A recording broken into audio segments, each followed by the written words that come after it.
Hello students, today we will learn how to use the Blockspring add-on in the Google Sheets.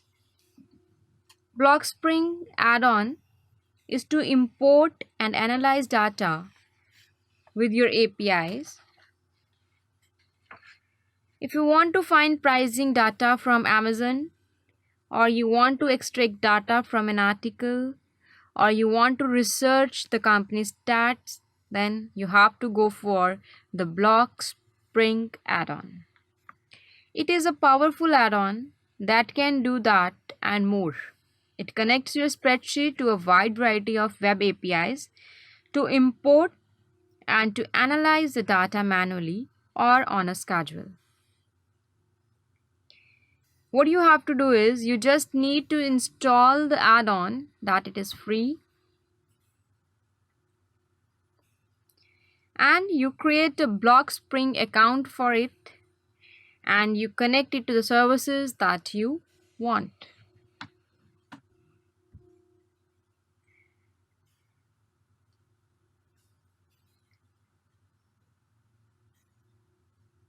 It is going to creating the new add-on, that is Blockspring console. Now you need to sign in with this Blockspring. What you have to do is, some like Buffer let you connect in a click, but others like Amazon, they require you to copy the API keys or authentication details.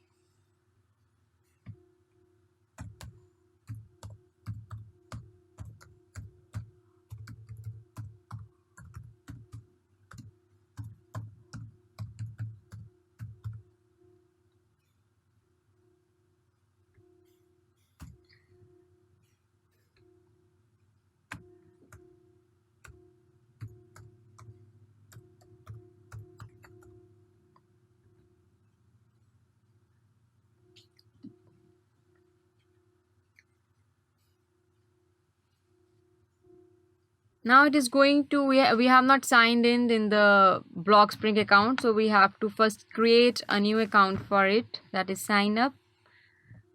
After creating an account, you can use this app. Once you have created the account, you can create overflows to look up data. You can also use machine learning tools like BigML to find patterns in your data, or you can also write your own custom scripts with the Python or with the R, that is Ruby. It's a bit more complicated to set up than most Sheets add-ons, but it's a powerful tool that can well be worth the hassle. So this is a useful Blockspring add-on which is used for the user to fetch the data from different sites like Amazon or some more of the sites. Amazon, Buffer, you're having the examples of them. Thank you.